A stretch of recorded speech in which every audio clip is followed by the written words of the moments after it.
आज देश को आधार कार्ड की नहीं उधार कार्ड की जरूरत पड़ रही है। देश के आम आदमी को उधार कार्ड की जरूरत है। ये सरकार जिसने देश को, युवाओं को घर पे बिठाने का काम किया, इसका नारा बदल के हो गया है हर घर बेरोजगार। यही है आज की भाजपा सरकार।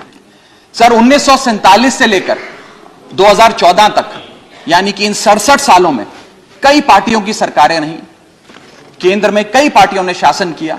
इन 67 सालों में तमाम पार्टियों की सरकारों ने मिलकर कुल कर्जा 55 लाख करोड़ का लिया था। इस बीजेपी की सरकार ने कुल कर्जा 85 लाख करोड़ रुपए लिया। यानी कि एक तरफ 67 सालों का, बीते 67 सालों का 55 लाख करोड़ का कर्जा, और इस सरकार ने अकेले 8 सालों में 85 लाख करोड़ रुपए का कर्जा ले लिया। मैं पूछना चाहता हूं इनसे कि ये तो मुफ्त की रेवड़ी भी नहीं बांटते, तो फिर इनका कर्जा इतना कैसे बढ़ता जा रहा है? ये पैसा जा कहां रहा है, किसकी जेब में जा रहा है? यानी कि आमदनी 98, खर्चा रुपया, यह सरकार ने करके हम सबको दिया है। सर रुपया भी गिर गया और भारत के एक्सपोर्ट्स भी गिर गए। ना खुदा मिला ना विसाले सनम, ना इधर के रहे ना उधर के रहे।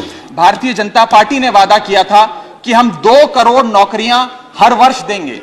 सर नौकरियां तो नहीं आई, लेकिन बीजेपी की सरकार ने बेरोजगारी दर को 45 सालों में सर्वाधिक कर दिया। सर 45 ईयर हाई पे अनएम्प्लॉयमेंट रेट कर दिया। सर 2014 में तो बेरोजगारी दर 4.9% था। यह बेरोजगारी दर 4.9% से बढ़कर 8% पे आ गया। 8%। और यह तो ऑर्गेनाइज सेक्टर की बेरोजगारी है।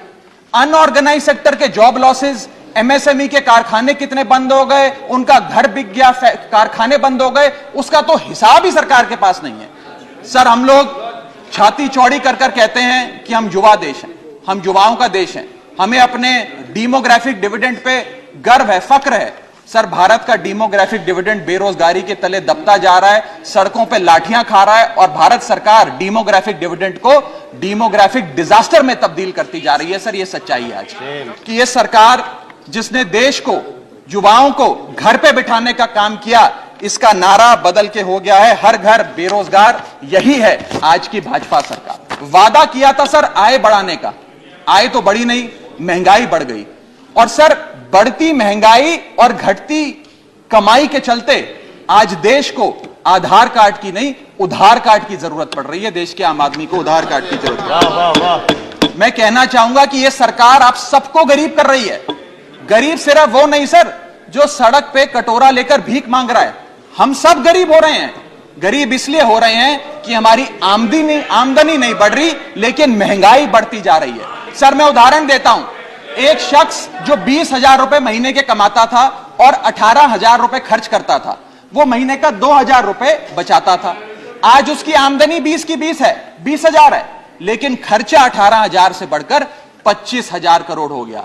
यानी कि 20,000 की आमदनी, 25,000 का खर्च, 5,000 रुपए की नुकसान का खामियाजा का कर्जा देश का एक एक आदमी भुगत रहा है। 2014 में जब यह सरकार बनी थी तो पेट्रोल 55 रुपए प्रति लीटर पे बिकता था, आज पेट्रोल 100 रुपए प्रति लीटर पे बिकता है। डीजल 45 लीटर पे बिकता था, 45 रुपए प्रति लीटर, वो डीजल आज 90 रुपए प्रति लीटर पे बिक रहा है। सर एक गैस का सिलेंडर 400 रुपए का मिलता था बाजार में 2014 में जब इनकी सरकार आई थी, आज वो गैस का सिलेंडर 1100 रुपए का हो गया। सर 1100 रुपए का।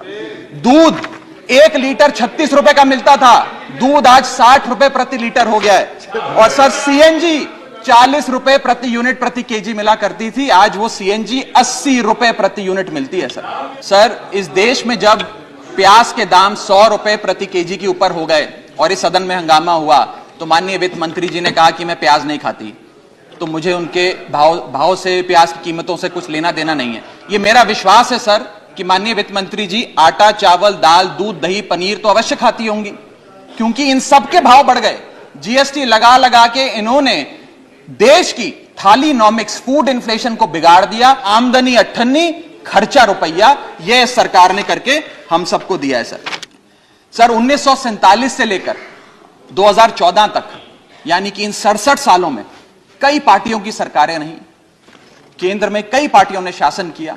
इन 67 सालों में तमाम पार्टियों की सरकारों ने मिलकर कुल कर्जा 55 लाख करोड़ का लिया था, और बीते 8 सालों में 2014 से 2022 में इस बीजेपी की सरकार ने कुल कर्जा 85 लाख करोड़ रुपए लिया। यानी कि एक तरफ 67 सालों का, बीते 67 सालों का 55 लाख करोड़ का कर्जा, और इस सरकार ने अकेले 8 सालों में 85 लाख करोड़ रुपए का कर्जा ले लिया।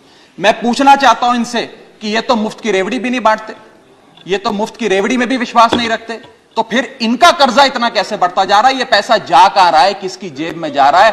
दोस्तवाद की नीति के तहत कौन से इनके दोस्त हैं जिन्हें फायदा पहुंचाया जा रहा है? ये मैं पूछना चाहता हूं सर 2014 में जब भाजपा की सरकार बनी तो government debt to GDP ratio 40% था, मात्र 40%। आज government debt to GDP ratio इस देश में 90% छू रहा है सर, 90%। अगर किसान अपना कर्ज का भुगतान नहीं करता तो उसके नाम के नोटिस चिपकाकर किसान की बदनामी करती है यह सरकार, और बड़े बड़े उद्योगपति जो लाखों करोड़ रुपए डकार गए उन्हें बिजनेस क्लास में बिठा के देश से रवाना करती है सर ये सरकार। सर 2014 में एक डॉलर जब इनकी सरकार आई थी वो 60 रुपए का मिलता था सर। ये सरकार कहा करती थी, कई बड़े नेता इनके दिग्गज कहा करते थे कि जब रुपया गिरता है तो भारत की साख गिरती है, भारत की प्रतिष्ठा गिरती है। आज तो सर लगता है कि साख, प्रतिष्ठा और रुपया सब न्यूनतम स्तर पे आ गया सर। मैं आपको यह भी बताना चाहता हूं सर कि कोई भी अर्थशास्त्री आपको यह बताएगा कि जब रुपया गिरता है तो भारत के एक्सपोर्ट बढ़ते हैं, और बढ़ने चाहिए भी सर। क्यों बढ़ते हैं? क्योंकि मान लीजिए कोई बहुत बड़ा बायर अमेरिका में बैठा है, वो भारत की एक वस्तु $5 पे खरीदता था, आज क्योंकि डॉलर मजबूत हो गया और रुपया कमजोर हो गया, वो वस्तु $3.5 में उसे मिल जाती है, तो वो ज्यादा ऑर्डर देता है, भारत के एक्सपोर्ट बढ़ते हैं। लेकिन आज एक बड़ी चौंका देने वाली स्थिति इस देश में है कि रुपया तो गिर रहा है, डॉलर मजबूत हो रहा है, लेकिन भारत के एक्सपोर्ट्स भी गिर रहे हैं। और एक्सपोर्ट्स क्यों गिर रहे हैं, यह मैं सवाल भारत की वित्त मंत्री जी से पूछना चाहता हूं।